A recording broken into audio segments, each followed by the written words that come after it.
dans le prochain épisode de Un si grand soleil. Tandis qu'Hélène quitte la galerie, Elliot est bientôt de retour à Montpellier. Attention, les paragraphes qui suivent contiennent des spoilers sur l'épisode d'Un si grand soleil diffusé demain soir sur France 2. Si vous ne voulez rien savoir, ne lisez pas ce qui suit.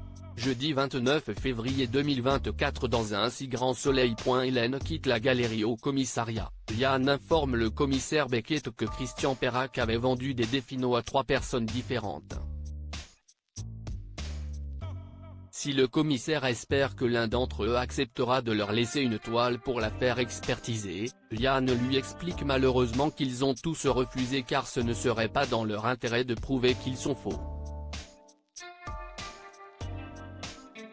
En effet, les collectionneurs ont peur de ne jamais pouvoir les revendre. Un coup dur pour Becker qui réalise peu à peu qu'il ne pourra jamais coincer Alix. Malgré tout, il est loin d'avoir dit son dernier mot. Il appelle alors Cécile pour obtenir une commission rogatoire afin de saisir un Défino pour procéder à l'expertise. Bien qu'elle comprenne sa frustration, la juge Alphand lui rappelle qu'elle ne peut pas lui en fournir sans instruction. Et pour cela, il faudrait qu'il y ait une plainte ou un trouble à l'ordre public, ce qui n'est pas le cas. En d'autres termes, ils n'ont aucun moyen d'agir pour le moment. Pendant ce temps, Alix règle les frais d'honoraires de Claudine puis la remercie. Cette dernière lui conseille ensuite d'arrêter ses bêtises. Il faut dire que Claudine sait pertinemment que les tableaux sont des faux et que son ami peut recommencer ce genre d'arnaque à tout moment. De retour à la galerie, Alix est agacée car Monsieur Leblanc ne lui a pas laissé un seul diamant.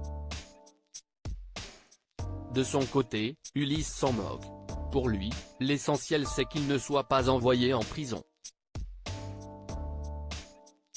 Lorsqu'il suggère de se débarrasser des tableaux, Alix préfère les mettre aux archives. Dans la foulée, Alix reçoit la visite d'Hélène qui l'informe de son souhait de prendre ses distances avec la galerie. Au moment de partir, Hélène lui dit combien elle est importante pour elle et Alix lui faire croire en retour que c'est réciproque. Elliot bientôt de retour à Montpellier. Ludo et Elodie ont l'intention d'organiser un sitting devant les locaux d'Engrais Plus, ce que Claudine leur déconseille fortement de faire. En effet, l'avocate craint qu'en bloquant les salariés qui travaillent dans la société, cela se retourne contre eux. Elle leur conseille plutôt de porter plainte avec constitution de partie civile, ce qui leur évitera de passer par le procureur.